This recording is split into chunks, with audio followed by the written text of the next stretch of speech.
Women podcast. For your career and your life, no matter what business you're in.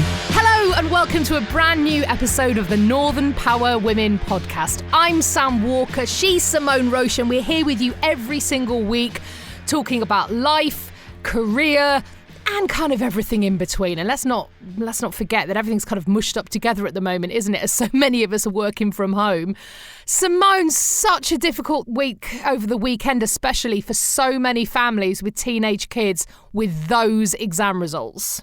Oh, I just think it's caused anxiety levels. You know, I think this has been going on. We've had our young people have not been in education for months. And this whole kind of exam result has been looming, hasn't it? With the Scottish hires, the A-level results, and we've got the GCSE results coming this week, and the whole melee as we go into clearing or whatever you want to do next. It's just bringing even more uncertainty and, concern to our young people, feeling as though that they're absolutely being left behind. And it's always amplifying, the way we've talked at times about, are we going back from a gender perspective to 1950s Britain? Yeah. I really feel a sense of this amplifying the social mobility piece around education. And I think if you're the sort of the smaller classrooms seem to be getting the more advantageous kind of decisions in relation to the grades and stuff like that. So it just all feels I think that I'm frustrated because we've known that this date was coming, and we've known that our young people haven't been in education and been able to get the level of support that they could in advance of not taking exams. So I don't know, it just all feels very last minute that it has literally all come to a head, hasn't it? It has, and all that's been rattling around my head for the last few days is that I failed my maths mock GCSE. I failed it miserably. I think I got 30%. And at that, I had a massive meltdown, and my teacher went, "It's a total blip. I have faith in you." And I went on to get an A. And I just thought, goodness me, if I'd been judged on my mock exam, it would have really, really had a massively detrimental effect on the rest of my education. But look, we're going to talk about this a lot more. Well, not you and I personally, but of course, our fabulous Northern Power Futures podcast, which is going to be out in a couple of weeks' time. It's specifically for teenagers and people in the early years of their career. Please, please, please do listen. That is coming for you on August the 26th, the next season of the Northern Power Futures podcast. So do listen in. Yeah, I think it's an important one, isn't it? This one, I said, is that I think the great thing, isn't it? Is, we the questions we've got are straight from the mouths of the people who are in this, what some people are calling, it's like this guinea pig phase, isn't it? And we don't want to put labels on these young people. We want to be able to find a different way for them to find new opportunities or to, enhance, develop their careers, find their own paths and stuff. So I think, thanks in advance to everyone who takes part in this and supporting our young people and our future talent. People who are going to be doing this podcast in years to come. 100%. I have to say, just to add to that level of anxiety, which I'm so sorry to do because I think we've all been through the mill this week. Do you know the UK economy made the news here in the States this week? And it was actually one of the top 5 headlines on one of the major news networks. The fact that the UK has sunk into the worst recession of any major economy. Output shrunk by over 20% in the second quarter of this year. It's the worst quarterly slump on record. 750,000 jobs are gone in the UK. And there are fear, of course, that once the furlough programme ends in November, there are going to be more redundancies. If this is something that you are facing or have faced, get in touch. Get online first of all and do sign up to power-platform.com because that is where you can really help make some fantastic connections. But get in touch with us here at the podcast, please, because we want to know what you are experiencing. Let us know what life is like for you right now. podcast@northernpowerwomen.com.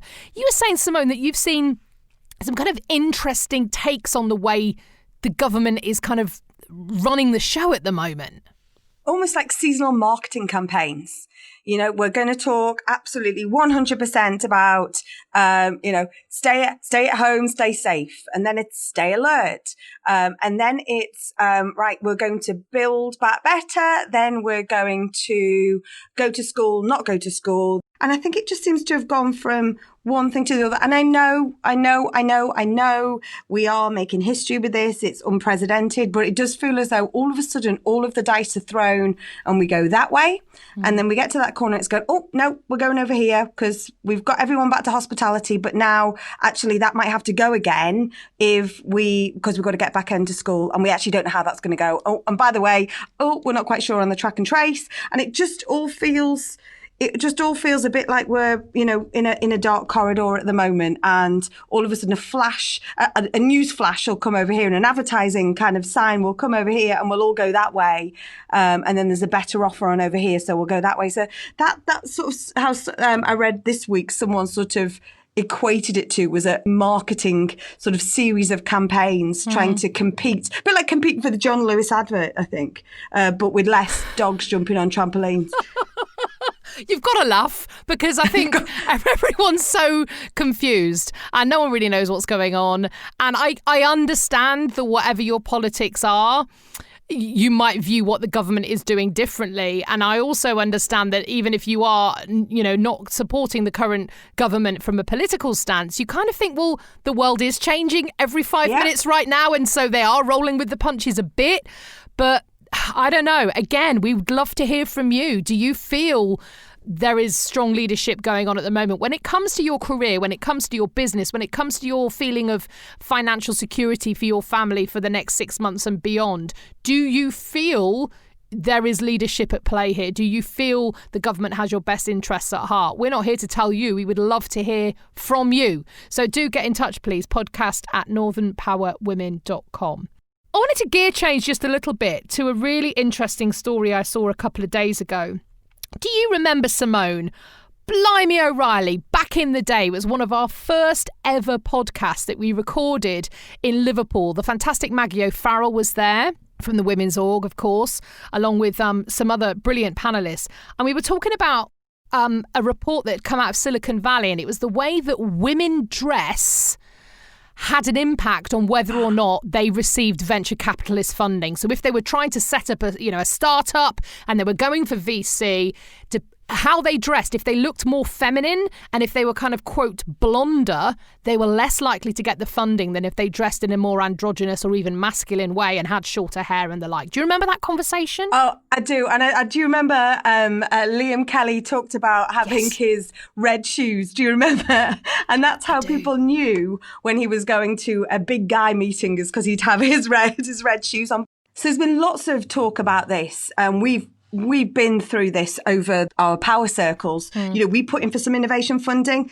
Last week, we found out we didn't get it. 14 out of 250 applications, only 14 were given, and only 2 were given that had, female leadership, and just really frustrating. So I know Maggie O'Carroll, who you've just mentioned, they, as part of the women's group here in Liverpool, they put a report together as well. And it's another to shout out to the Chancellor going, this is what we want. We're getting overlooked with investment. We are getting, we are lagging behind. It's just not coming this way. And I think someone else that we've had on this is Sam White. Sam White is absolutely serial entrepreneur, is sort of taking this to task at the moment, because when she was 23 years old and trying to set a business up, she couldn't get that investment, and it was almost a case of, well, we'll have to get, I've got to get men on the board to be able to make it more, oh, look at me, I'm more like you, therefore you'll give me money. You know what? That's not the way this should be. And now she's set up something called social capital to be able to get over this. So there is a whole can of worms in this, and it is not going away, because especially in this evolving, world-changing global pandemic, we are seeing more entrepreneurs who happen to be female, happen to be Black, Asian, minority, ethnic, setting up businesses. Oh gosh, dare I say it, growing businesses as well. But that investment is just not finding its way. Laura Hepburn, we've talked about on many times on this podcast, Greenology over in Tees Valley. She had to again get a male on her board to get her a number of £1 million investment for her business, and it's why do we have to play the game? Why do we have to do that? Why can't we do things differently? Because it's not, the 1980s, it's 2020. I still believe, even though many of us want to forget 2020. Sidebar, I've just realised I called Maggie O'Farrell, who is in fact a fantastic author. But shout out to you, Maggie O'Farrell and Maggie O'Farrell. Right? Why not? You're two amazing women. They're awesome, both of them. They're both awesome. The reason I brought this up is because, everything that you've just said, 100% is very valid indeed. I saw a really worrying report that came out of Duke University, and it's the fact that black women with natural hairstyles are far less likely to get a job interview than a white woman or even a black woman with straightened hair. Wow. This is really incredible. And I think, Ashley Rosette, who's a management professor and a senior dean at this university, is just saying, since the death of George Floyd, so many organisations have quite rightly focused on tactics to help eradicate racism at systemic and structural levels. And yet our individually held biases often precede the type of racist practices that become embedded and normalised within organisations. Women who are, black women who have, quote, natural hairstyles, braided hairstyles, afro hairstyles, are so less likely to get an interview. And that is just extraordinary, isn't it? And I think it's so important to remember how women of colour, as much as we as white women are affected by biases at work and biases in the whole, as you said, venture capitalist space and funding space and board space, women of colour are still worse affected than white women. And we have to remember this and we have to band together. Yeah. Because, if we don't all raise up, none of us raise up. Absolutely. And it's that whole intersectionality, isn't it? Yeah. It's that, the unconscious bias and the conscious bias that is this. And this is why I'm worried. We have to keep talking. We have to keep amplifying because it's so easy for the passion, the power and the progress that the Black Lives Matter movement has been making to all of a sudden be overshadowed by something else over here or something else over there. This cannot go away. This cannot go back to the normal. In fact, nothing can go back to normal. On the recent Michelle Obama podcast, yes, I know she's created a podcast. Damn it, she's going to come and sweep all the awards. But on her podcast, her guest said last week, don't reach for normal, reach for better. Yeah, 100%. And I thought that has really resonated me over the last sort of 10 days or so since I heard that. I think it's really important. We keep setting a bar of normal. Well, no, it's got to be better. 100%. And we'd love to hear your experiences, whether you are a woman of colour, whether you're LGBTQ plus individual. Let us know. I know that I've, a lot of friends and colleagues that I have within the LGBTQ plus community always make the point. Oh, isn't it great how all these big businesses put the rainbow flag on their social media badge for a month, for Pride Month, and then, everything goes back to normal, or nothing actively changes within organisations. And that's the change we demand. We need to demand as one to see now. So, yeah, we'd love to hear from you. Because we've just come through what would have been, sort of the absolutely socially undistanced Pride months, haven't we? Yeah. It's such a big, massive celebration and, recognition. And we've not had that. And I know towns have again put the rainbow flags out and stuff like that. But obviously it's even more challenging now, and it goes back to what we say about a lot of things. This isn't pie. Just because we're talking about Black Lives Matter doesn't mean that we don't care about LGBTQ plus, or we don't care about gender equality, or we don't care about mental health. Or class diversity, exactly. Yeah, absolutely. It's when you have a second child, you don't have to love the first one less because you've got another one. There is enough to go around, 100%. Yeah. Right, look, let's bring some love into the room, shall we? It's time for our fabulous life lessons. It's where you get in touch and just share some of your life lessons with us. We provide the questions. We tell you what to do. It's dead simple, but we love to hear your experiences and your stories. And this week, I love this woman. It's only the Scouse Scientist, Simone. She's brilliant. Holly Ellis. And I just love it. She's got some brilliant sound bites on this. I can almost feel all the little animated quotes coming out of this, but absolutely wonderful. She's only 26 years old. She's a scientist. She's accomplished. And I love this advice that she's got to share. Hi, my name's Holly Ellis and I am a clinical scientist in genetics in the NHS. Tell us about an important role model in your life. Well, my mum is definitely the person I look up to most. Growing up, it was just us two and we've got such a special bond. Looking back, it's clear to see that she made so many sacrifices to give me the best life and she always put me first. She's such a kind, considerate and hard-working person and she's my biggest support. I always think that if I'm lucky enough to be a mum one day, then I hope I'm as good as her. What's one piece of advice that really stuck with you? The best piece of advice that my mum gave me was that you can achieve anything you put your mind to, just go for it. There's been so many occasions in my life where I've been nervous to try something new, especially when I started my YouTube channel, The Scouse Scientist. I put it off for ages because I was so worried that I'd get trolled and just embarrass myself. But in the end, you've just got to go for it. Better to try and fail than not try at all. What advice would you pass on to someone starting their career today? I would say dream big and don't let anything hold you back. I'm not the stereotypical scientist that people often imagine with the crazy hair and a well-spoken accent in a white lab coat. In fact, I'm quite the opposite.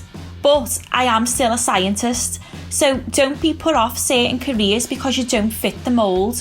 Why don't you recreate the mould and just be proud to be you? What would you tell the 25-year-old about work-life balance? Well, I'm actually only 26, so I don't know how much wisdom I can provide to a 25-year-old. And in fact, I think I could probably do with some advice on this myself, as this is something that I struggle with. Anyone who knows me will know that my life is totally hectic. And I'm always on the go with work, school visits, my YouTube channel, and as well, always trying to see family and friends, go to the gym and eat healthy. Sometimes it all gets too much and I can become a bit stressed because I never take any time to relax. Since lockdown, this has obviously had to change. And for me, one of the positives has actually been having some time to just chill out. For the first time in my life, I've actually had a chance to relax in the garden and read a book, and I've absolutely loved it.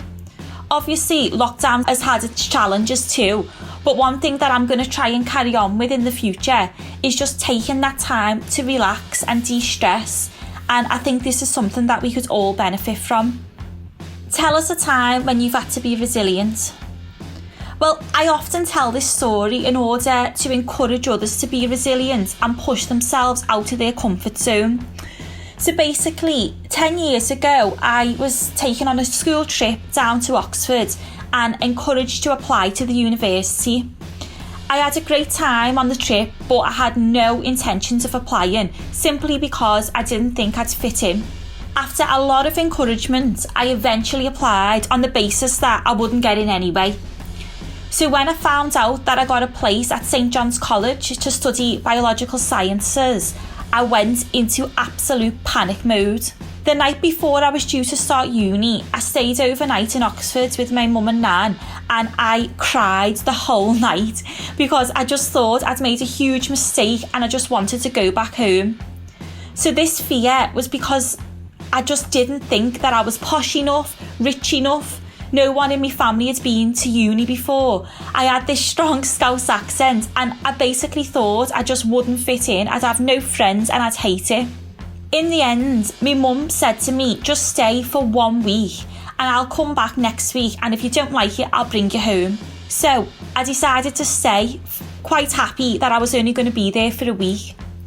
So the following week, my mum turned up and she was pleased to find out that I actually wanted to stay. So I fitted right in, I made lots of friends and I was absolutely loving it. The truth was, nobody cared where you were from. We were all kind of in the same position, just wanting to make friends, and everyone was just as nervous as I was. This was the best decision I ever made, and I'm just so glad that I didn't give up and go back home on day one. So this kind of shows it's good to push yourself out of your comfort zone because you never know what will happen. Thank you so much to the brilliant Holly Ellis, the Scouse Scientist. Amazing to hear your life lessons. And one of my favourites there was better to try and fail than not to try at all. I loved that. Loved it. We'd love to hear and yours. I think really, in this exam climate where we started our conversation today, that couldn't be a better quote as well out there. So I think she was brilliant. I loved it. And congratulations. Holly Ellis is now Holly O'Day. So she's just got married. So congratulations and thank you for sharing your life lessons with us. She did a COVID wedding. Brilliant stuff. We'd love to hear yours. Definitely. Podcast@northernpowerwomen.com is where you can get in touch. Just let us know you'd love to take part and we'll do the rest. It's dead easy. Thank you so much. Now, look, before we head off into the very sweaty sunset here, we're going through a heat wave in Arizona, 47 degrees all week. It's absolutely ridiculous. But you were talking last week, Simone, about having, in these times when so many of us aren't able to travel, aren't able to get away on a proper family holiday, just having a bit of a mental health break and getting away makes such a difference. I saw a cartoon in the New Yorker this week and it said, do I work from home or do I live at work? And I thought, I hear you. And I had a week where, do you know what? I reached my limit. I reached my limit. I thought, I've been working from home. I've been so lucky to have a job. I've been so lucky to be busy. But since March, I've been working 6 or 7 days a week. I've been homeschooling my children. I've been a wife and a mother. I've been doing all the housework. I've been doing all the shopping, and just I couldn't stand anyone asking me anything anymore. I was like, I'm full. I don't have any more to give to anybody. And I needed to get away. And luckily, my brilliant husband said, go away, and booked me a night in a hotel literally 10 miles from where we live. And I drove out of my house. I drove for 15 minutes. I drove into the hotel. I walked in, shut the door and didn't speak to anyone for 24 hours. And it was the most glorious thing I've pretty much ever done. If you have the chance just to get away, even if you go to a mate's and say, can I stay in your spare room, but don't talk to me, because I thought about doing that as well. It's helped me reset so much. And do you know what? We've been to sunny Llangollen. Well, actually, it was thundery Llangollen in the first instance, and then it became sunny Llangollen. I haven't got my teeth in, but and it was brilliant. We were there for less than 22 hours, something like that, and it made all the difference. So it's hard, isn't it? We all think there's so much and there's this and we can't do this, or we're a bit scared or a bit fearful or whatever it may be. You've got to work with your own sort of health and safety limits, haven't you, as to how you want to, how you feel safe. But whatever you do, just do something for yourself. I found that sometimes just walking around the block, stepping away from the desk, walking around the block and looking at some of the fantastic street art in the Baltic Triangle here just perks me up a little bit. 100%. And I think that's what's been really tough here in Phoenix, because you can't go for a walk when it's 47 degrees outside. Unless you get out at 5:30 in the morning, you're not going out till 10 o'clock at night. And it's a short period of time that it's that hot in Phoenix. But I tell you, with lockdown, not being able to have those little breaks, that's been tricksy. It's been tricksy. But I got away. So yay, it's happy days. Let us know, please, what has worked for you. Those bits of self-care, those moments to yourself that you can take. What have you done? Let us know. podcast@northernpowerwomen.com or send us a tweet at northpowerwomen. Thank you so much for listening. Marvellous to have your company as ever. Don't forget, the next episode of the Northern Power Women podcast is coming your way on Monday, August the 24th. Until then, thank you so much for listening. She's Simone Roche, I'm Sam Walker, and the Northern Power Women podcast is a What Goes On media production.